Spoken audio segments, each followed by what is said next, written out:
Hola Iglesia Gracia, qué bueno tenerlos de nuevo por medio de esta plataforma. Cada uno de ustedes sea bienvenido.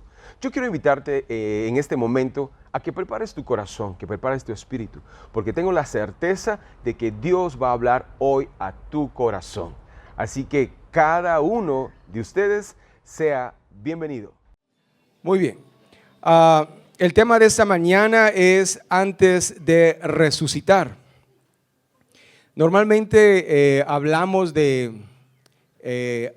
cuando Jesús estaba crucificado o hablamos cuando resucitó, pero muy pocas veces hablamos del lapso de tiempo antes de que Jesús resucitara. Y algunos de ustedes o la mayoría dirán, bueno, ¿y qué se hizo, verdad? No hay muchas pistas en la Biblia referente a qué se hizo Jesús. Ok, murió y resucitó, pero en ese lapso de tiempo, ¿qué pasó? Entonces, por eso es el tema de esta mañana, antes de resucitar. Y las redes hoy por hoy están inundadas de celebración, de fotografías, a personas que vienen a la antigua y toman fotos de las tradiciones, otros que van a España y las tradiciones son muy similares. En Nicaragua prohibieron las procesiones, no sé si supieron.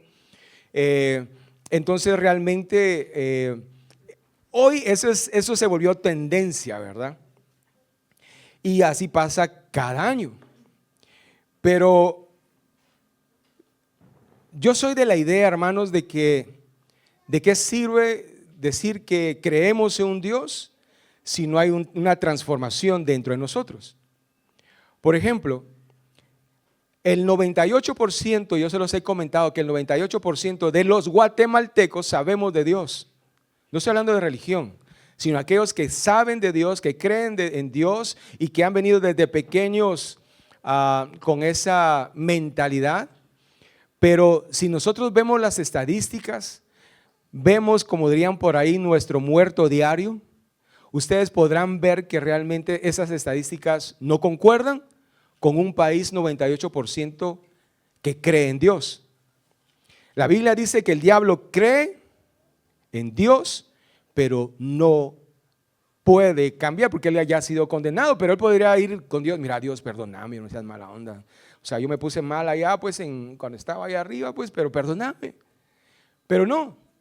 Y la gran mayoría saben de Dios, pero no hay una transformación. No sé si me estoy dando a entender. Que de nada sirve una gran tradición si no hay una gran transformación. Entonces, tomando eso de antesala y entrar de lleno al tema antes de su resurrección, quiero comentarles de que normalmente cuando nosotros hablamos de que alguien fallece, hay dos lugares. No porque se portó buena onda y era generoso se fue al cielo, no. La Biblia dice que no por buenas obras para que nadie se gloríe, ¿verdad? Sino aquel que aceptó a Cristo en su corazón como su único y suficiente Salvador. No que sea de X, Y, Z religión, sino aquel que haya aceptado a Cristo en su corazón como su único y suficiente Salvador. Porque muchos evangélicos se van a quedar porque no ha habido una transformación en sus corazones. Y algunos y otros de otras religiones se van a ir porque de alguna forma Dios halló gracia en ellos y les depositó esa chispa de salvación. Porque la base, recuerda esto por favor, que no se te olvide, la base es aceptar a Cristo en tu corazón y caminar en base a eso. Entonces, cuando alguien muere, si aceptó a Cristo, se va al cielo, y si no aceptó a Cristo o hacía cosas malas, y no hubo una transformación y un cambio, se va al infierno. Esos son los dos destinos que normalmente nosotros entendemos como tal. ¿Alguien ha escuchado eso? Levante su mano. Que si coincide conmigo, levante su mano. ¿Sí o no? Bueno, ok. ¿A dónde irá el pastor? Dice, mejor no levanto mi mano porque puede ser contraproducente. Bueno. Entonces, eso es lo que normalmente nosotros entendemos. Vamos a un velorio y le decimos a los dolientes, mi más sentido pésame, sin duda alguna, está ya en los brazos de su creador, pero uno no sabe a ciencia cierta, ¿verdad? Y más que todo uno lo hace por diplomacia. Pero lo que sí es cierto que después de la muerte, pues obviamente tiene que pasar algo. Entonces, se ha malinterpretado la palabra infierno y la palabra infierno se ha generalizado completamente. En el Antiguo Testamento había una palabra que se llama Sheol y es una palabra hebrea que se hablaba o que se utilizaba en el Antiguo Testamento. Y Sheol significa el mundo de los muertos.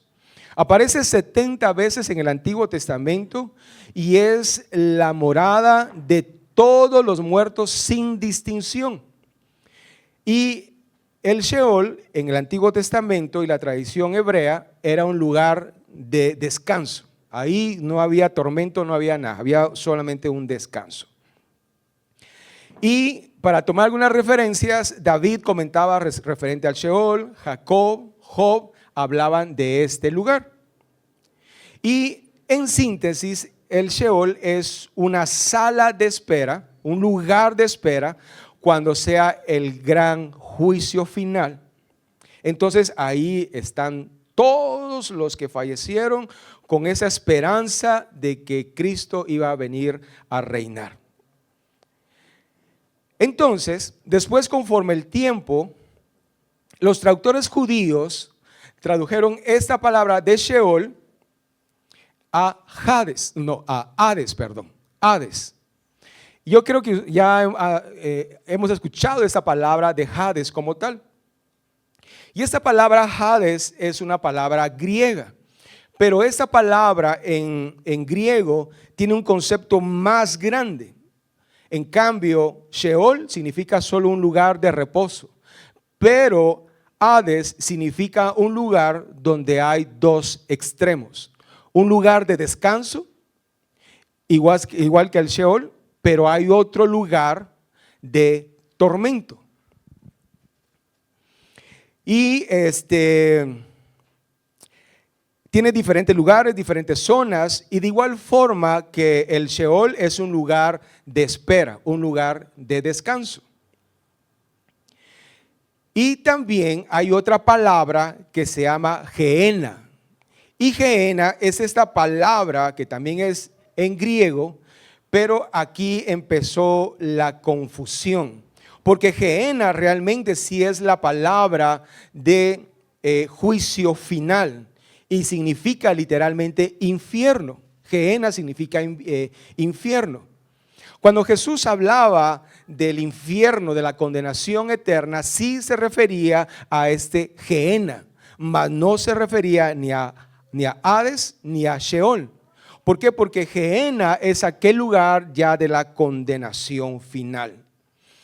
Gehenna lo menciona Jesús 11 veces y siempre hablaba de él bajo un contexto de juicio, o sea, un destino final. Ahora, para poderles explicar mejor esta diferencia entre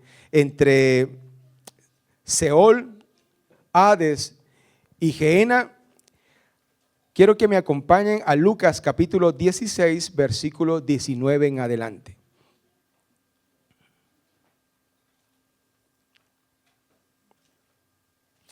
Lucas 16, 19 y 26.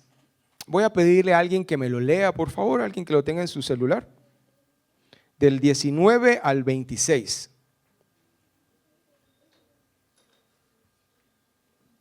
Bueno, lo voy a leer yo. Señor, aviva estos huesos. Ok, dice la palabra del Señor. Había un hombre rico que se vestía de púrpura y de lino fino y hacía cada día banquete con esplendidez. Había también un mendigo llamado Lázaro que estaba echado a la puerta de aquel, lleno de llagas. Versículo 21. Y ansiaba saciarse de las migajas que caían de la mesa del rico. Y aún los perros venían y le lamían las llagas. Aconteció que murió el mendigo y fue llevado por los ángeles al seno de Abraham. Y murió también el rico y fue sepultado. Mira lo que pasa acá el versículo 22. Aconteció que murió el mendigo y fue llevado ¿por quién? Por los ángeles. Y después mira, dice que el rico también murió y fue sepultado.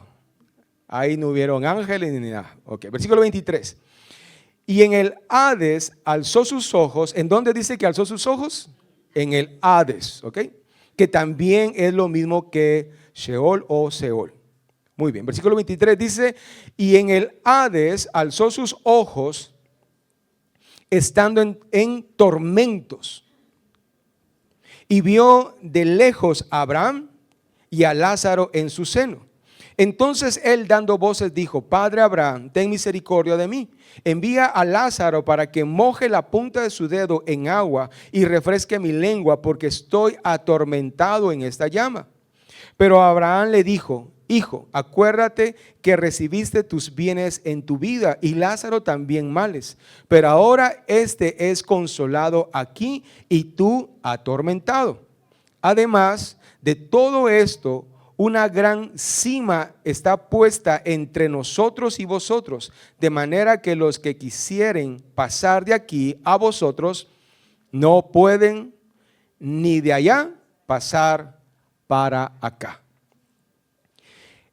Esta historia muy pocas veces se predica o se estudia, pero acá viene Jesús y hace una pausa hablando de bienes y de dar en los versículos anteriores, y habla de esta historia de dos hombres. Habla de un hombre que por su mal actuar se va al infierno, o se va a ese lago, o mejor dicho, perdón, infierno. Y el otro hombre, que se llama Lázaro, se va al seno de Abraham. Ahora, si fuese tal cual, por ejemplo, si el infierno, pues obviamente estaba el hombre rico, entonces ¿por qué Abraham estaba ahí?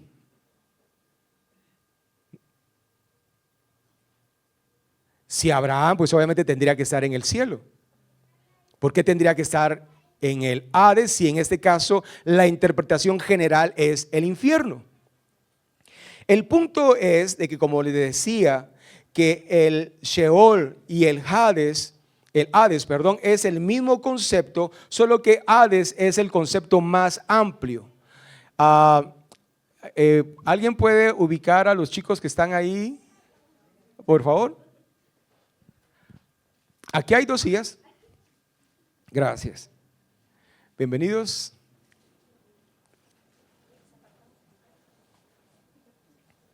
Muy bien, entonces les estaba diciendo de que tanto Abraham como Lázaro y el hombre rico estaban en el Sheol o en el Hades. Pero Lázaro estaba en el reposo de Abraham, en el seno de Abraham. O sea, de que supongamos que este gran kiosco es el Hades o el Sheol. Y dentro de él existe el lugar de tormento y también existe el lugar de reposo o el seno de Abraham. Y en medio hay una gran peña, otras versiones dicen un abismo, que separa el lugar de reposo con el lugar de tormento. Entonces en el lugar de tormento estaba el hombre rico y le dice a Abraham, Abraham, por favor, que Lázaro vaya y tome un poco de agua. Imagínense, en ese lugar de reposo hasta agua hay. Yo me imagino que hasta Coca-Cola debe de haber. Y cafecito también.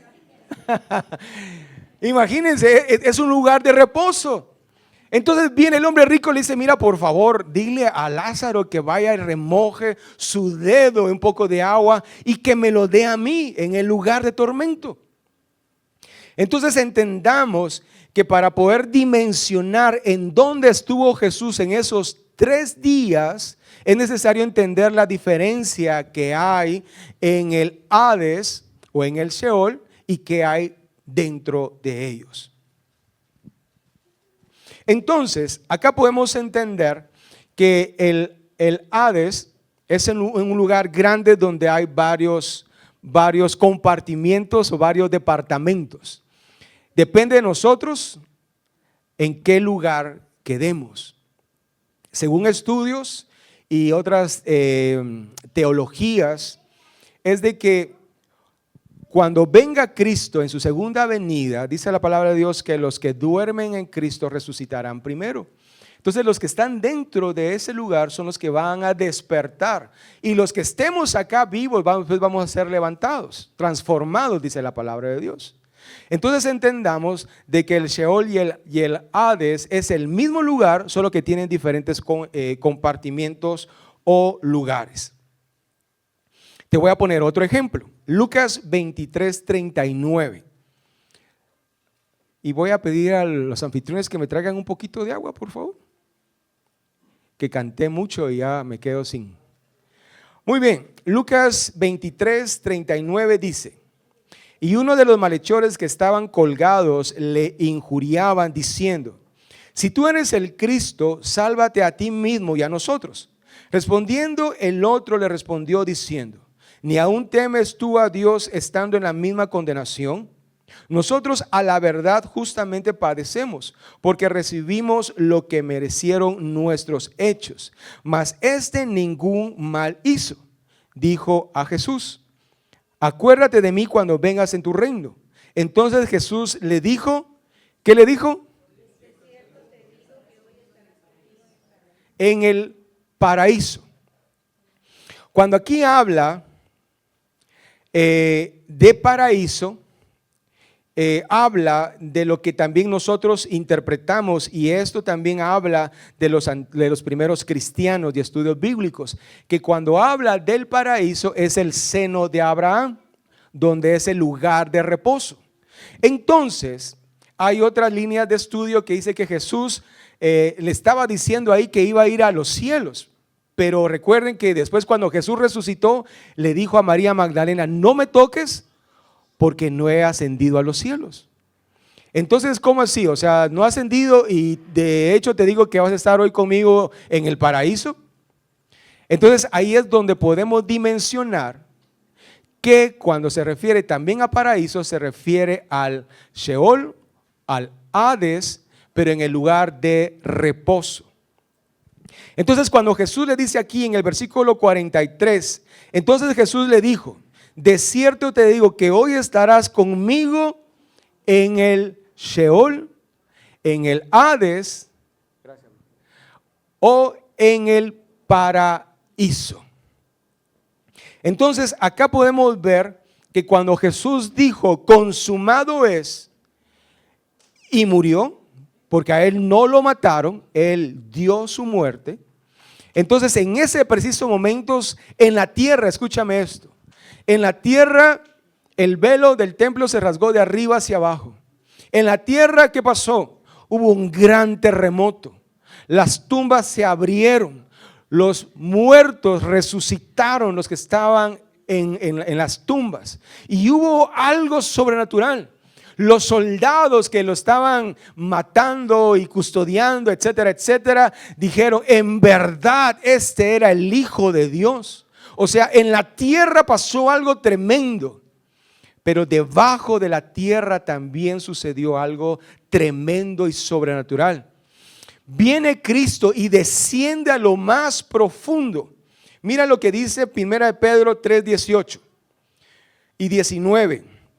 Dice: porque también Cristo padeció una sola vez por los pecados, el justo por los injustos, para llevarnos a Dios, siendo a la verdad muerto en la carne, pero vivificado en el espíritu. Y mira lo que dice el versículo 19: el cual también fue y predicó a los espíritus encarcelados.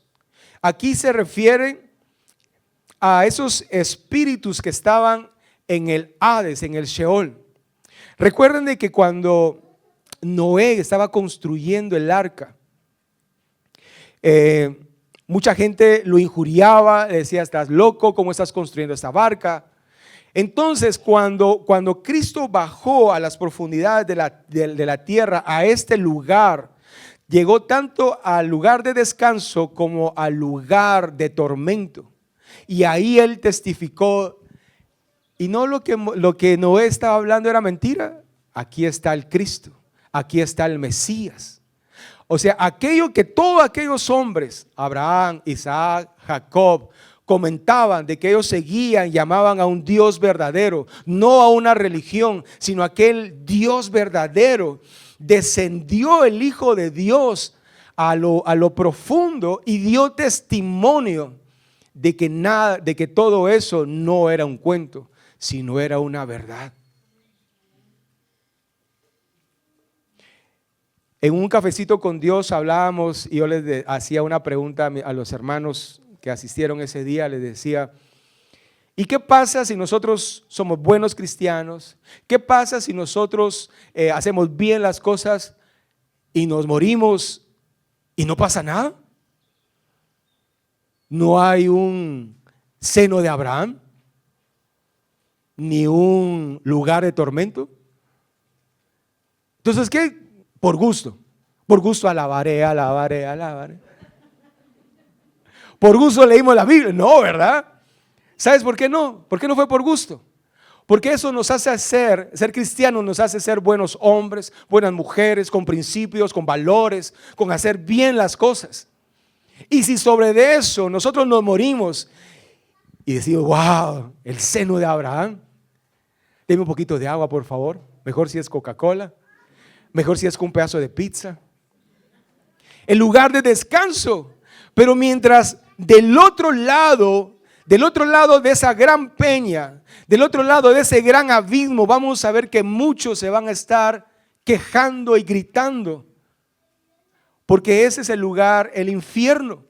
Y recuerden que cuando sea el gran juicio, los que estén en el seno de Abraham, los que estén en el paraíso, vamos a ir a la morada celestial. Aleluya. Vamos a ir a ese lugar. Y los que están en la condenación, en ese lugar del Seol, van a ir al lago de fuego. Hermanos, si yo no me meto al lago de Amatitlán, no, porque Dios santo, es algo verde. Pero si yo me meto al lago de Atitlán y me da miedo, hermano, ¿cómo me va a meter al lago de fuego? Entonces mejor me porto bien y busco de Dios con todo mi corazón. Entonces eso es lo que hay que entender, que en ese lugar descendió Cristo y en ese lapso de 72 horas Él empezó a predicar, a decir: miren, esto es la mera verdad. En Efesios 4:8 mira lo que dice: por lo cual dice, subiendo a lo alto, llevó cautiva la cautividad y dio dones a los hombres. Y eso de que subió, ¿qué es? Sino que también había descendido primero a las partes más bajas de la tierra. El que descendió es el mismo que también subió por encima de todos los cielos para llevarlo todo. O sea, Jesús descendió a lo más profundo. Y aquí quiero hacer un paréntesis. No importa en qué profundidad estés tú, no importa en qué lugar más podrido estés tú, o alguien que tú conozcas, tu esposo, tu hija, algún familiar, no importa en qué lugar más profundo está, Cristo puede descender ahí donde está y atraerlo con lazos de amor. No importa en qué lugar nosotros estemos o estén, en Cristo hay salvación. El versículo 10 dice: el que descendió es el mismo que también subió por encima de todos los cielos para llenarlo todo. Entonces, después de haber terminado estas 72 horas, donde Cristo dio testimonio, tanto en la tierra cuando pasó todo lo que les comento, cuando se oscureció el cielo al mediodía, cuando tembló y Él murió y descendió, sucedió algo tremendo por 72 horas. Pero después de esas 72 horas, mira lo que dice Lucas 24:5. Y como tuvieron temor, bajaron los rostros. Aquí habla de las mujeres que llegaron al sepulcro. Y les dijeron: ¿por qué buscáis entre los muertos, aleluya, al que vive? Versículo 6 dice: no está aquí, sino a Anastasis. Y eso quiere decir: ha resucitado. ese hombre que en teoría iban a llegar a terminar de embalsamarlo, de llenarlo de vendas, ya no estaba en ese lugar. Y vienen los ángeles, dice, no está aquí, sino ha resucitado. Acordaos de lo que os habló cuando aún estaba en Galilea. Y quiero ir terminando con esto.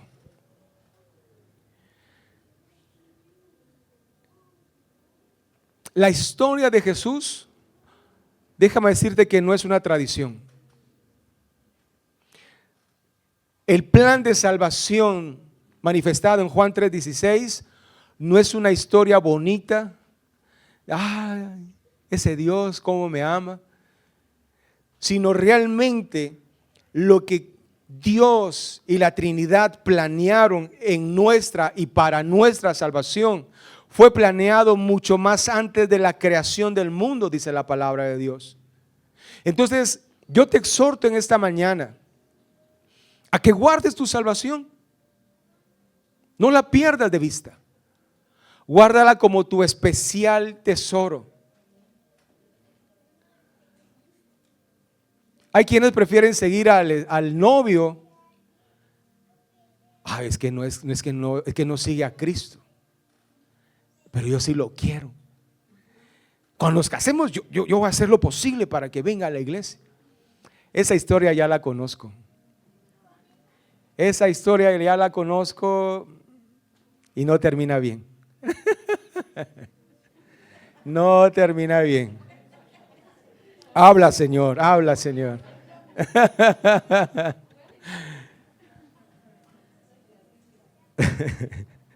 Pero de verdad, hermanos, atesoremos nuestra salvación y enseñémosle a nuestros hijos a buscar a Dios, no dentro del marco de una religión y que obligatoriamente tengan que ir el domingo a buscar de Dios, sino enseñémosles que congregarnos nos ayuda a juntamente con otras personas con la misma intención de buscar, adorar y exaltar el nombre de Dios.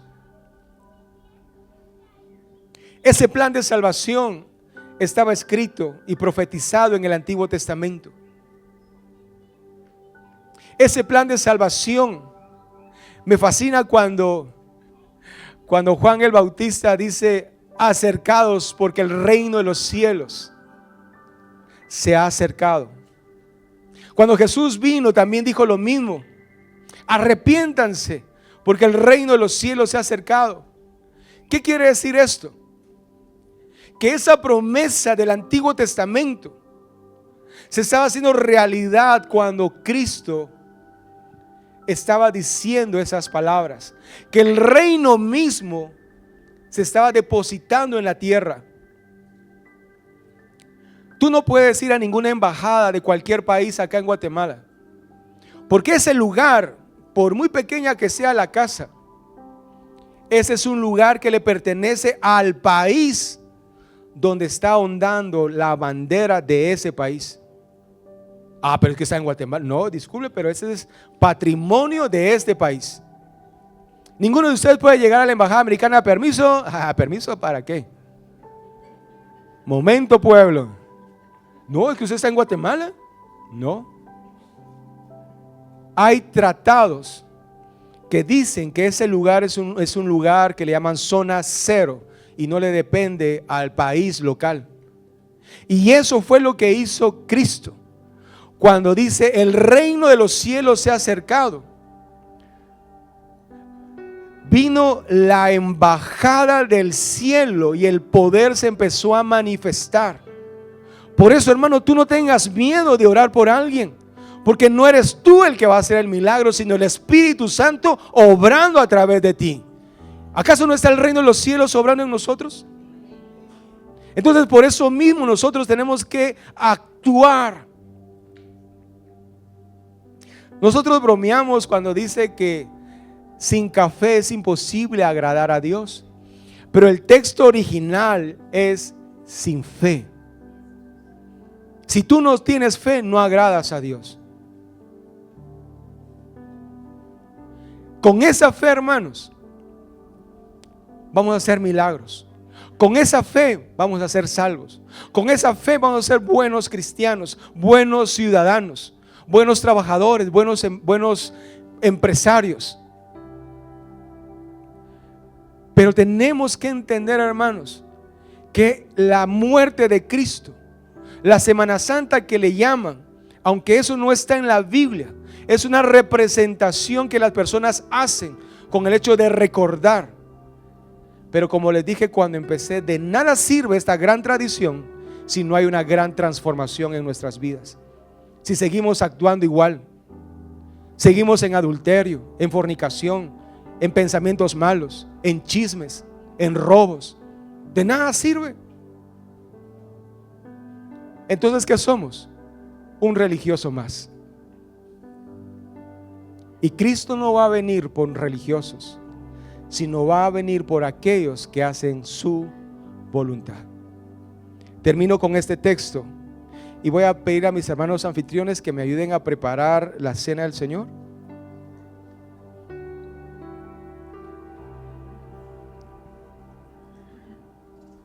Y dice, y vosotros estando muertos. A ver, antes de leer esto, si quieren pasen. Antes de leer Colosenses 2, 13 al 15. Aquí viene Pablo y hace alusión a la resurrección, a la muerte y resurrección de Cristo, como cuando un general romano ganaba una batalla. Estaba estudiando y el general que había ganado la batalla iba adelante. Y atrás de él iban a las personas o soldados y a los bienes que habían conquistado. Imagínense ese desfile. El general todo erguido, orgulloso de la batalla que había ganado. Y detrás de él todo lo que había quitado al reinado que vencieron. Y mira lo que dice capítulo 13. Y vosotros estando muertos en pecados y en la incircuncisión de vuestra carne, os dio vida juntamente con él, perdonándoos todos los pecados. Versículo 14, mira lo que dice: anulando el acta de los decretos que había en contra de nosotros, que nos era contraria, y quitándola en medio y clavándola en la cruz. Y despojando a los principados y a las potestades, los exhibió públicamente, triunfando sobre de ellos en la cruz. Esto fue lo que hizo nuestro Señor Jesucristo. Y quiero dividirlo en 5 aspectos. El primero, que nos dio vida juntamente con Él. Segundo, perdonó nuestros pecados. Tercero, anuló el acta de los decretos que había sido contra nosotros. La quitó de en medio y dijo: a ver, denme esa acta, y la clavó en la cruz. Y lo último, los exhibió públicamente, triunfando sobre de ellos en la cruz.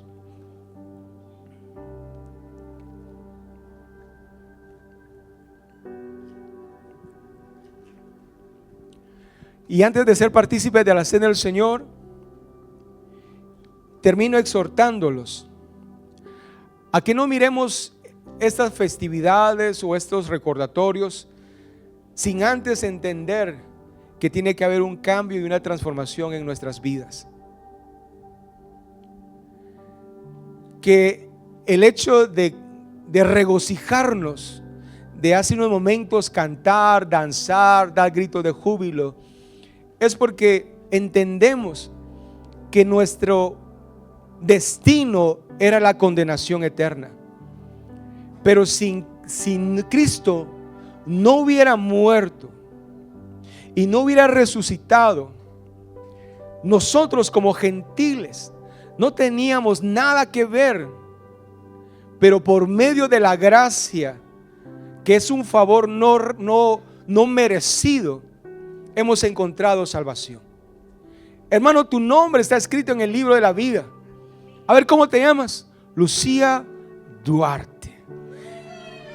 Y con esa caligrafía bien bonita, Lucía. Y escrita así como con polvo de oro, así. Lucía Duarte. Y cuando se abran los libros, dice la palabra del Señor, y Él empieza a llamar por nuestro nombre, hay un corito que dice: a mi nombre yo feliz responderé. ¿Se recuerdan? Bueno, solo los de la vieja escuela, ¿verdad? Pero buena escuela. Pero sí, nuestro nombre está escrito en el libro de la vida, y por nada del mundo permitas que tu salvación se pierda. Y que cada vez que nosotros conmemoremos la muerte del Señor por medio de la cena, o la última cena, o santa cena, como quieras llamarle, recordemos esa muerte hasta que Él regrese. Cierra tus ojos, por favor, ahí donde estás. También, niños, cierren sus ojos, por favor. Y antes de ser partícipes de la cena del Señor, pongámonos a cuentas con Él. Si tú le has fallado, o mejor dicho, si le hemos fallado al Señor, este es un buen momento para que nos pongamos a cuentas. Su palabra dice que el que confiesa su falta y se aparta de ella, alcanza misericordia. Este es un buen momento para que le diga: Señor, perdóname por esas malas palabras que he dicho, por esos malos pensamientos, por haber codiciado, por haber hecho tantas cosas, tanto de pensamiento como de acción también, Señor. Quiero estar bien delante de ti para ser partícipes de esta última cena, donde tú te entregaste, donde tú, Señor, diste todo por mí y para mí. Te voy a dar un momento para que tú, con tus propias palabras, le digas al Señor que te perdone, como lo voy a hacer yo. Oh sí, Señor Jesús. Oh sí, Señor. Oh sí, Señor Jesús. Gracias te doy, Señor. Perdónanos, Señor. Señor, perdóname, Señor, porque sin duda alguna, Señor, te he fallado. Sin duda alguna, Señor, he hecho cosas que no te agradan. Pero tu palabra dice que hasta que alcancemos la estatura del varón perfecto, que es Cristo. Oh, gracias, Señor. Gracias, Padre. Gracias, Señor.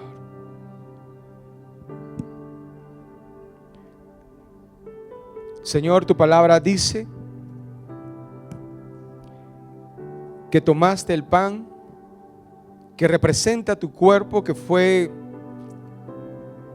molido por nuestra salvación, que tomaste ese lugar que nos correspondía a cada uno de nosotros.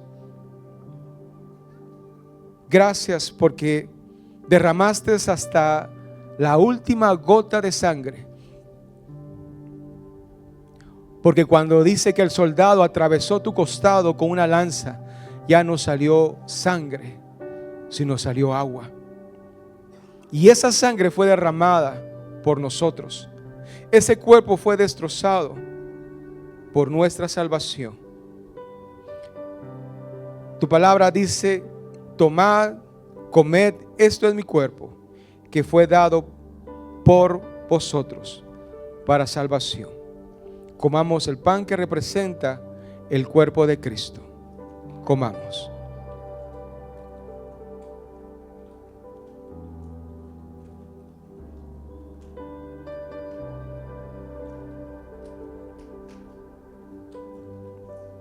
Gracias, Señor.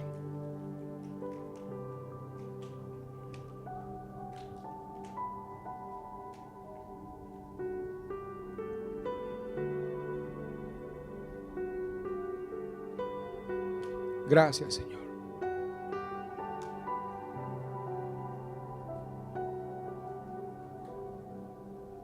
Gracias, gracias, Señor.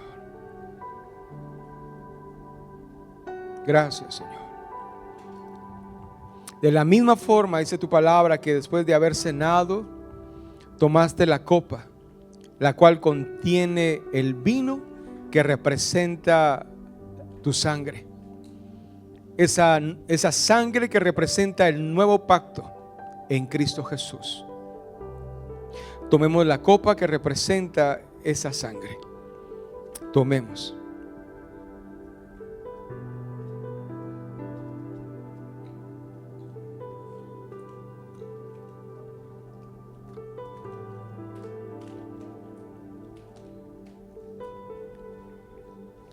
Gracias, Señor. Gracias, Señor. Gracias, Padre, porque aún no mereciendo, tú nos llamaste con ese plan de salvación, con ese plan divino. Ahí donde estás, toma unos últimos minutos con tus ojos cerrados y con tus propias palabras, dile: Señor, gracias. Gracias, gracias. Porque por medio de tu muerte y de tu resurrección he alcanzado gracia y misericordia, y mi nombre está escrito en el libro de la vida. Cuando yo te acepté en mi corazón como mi único y suficiente Salvador, hubo fiesta en los cielos. Gracias por enviar a tu Espíritu Santo para guiarme, para que guíe mis pasos, para que me llene de ese fruto del Espíritu, para que pueda ser un mejor cristiano, para que pueda ser esa luz, para que pueda ser esa sal que dice tu palabra, que pueda ser esa carta abierta. Gracias, Señor. Gracias, Padre, porque sin duda alguna tú eres bueno, Señor.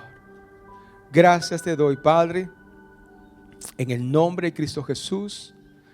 Amén y amén. Amén. Estoy seguro que la palabra de hoy llenó tu corazón, llenó tu vida. Pero quiero invitarte a que no te conformes solo con ver esto, sino al contrario, quiero invitarte a que tú te unas a nuestra iglesia, que nos visites y que seas parte de nuestra familia. Ahora, si no puedes, quiero invitarte a que te suscribas a este canal y que puedas ver y escuchar todas nuestras prédicas. Y aparte de eso, pues que nos sigas en nuestras redes sociales y que lo compartas con tus amigos. Si Dios ha hablado a tu corazón para que apoyes económicamente nuestro ministerio, acá abajo está saliendo la cuenta bancaria de la iglesia. Yo quiero exhortarte a que nos apoyes, porque de esa forma nos ayudas a que el evangelio llegue a muchas personas. Bueno, quiero decirte que esta semana va a ser una semana de gran bendición. Así que Dios te bendiga y recuerda, vivamos para Cristo.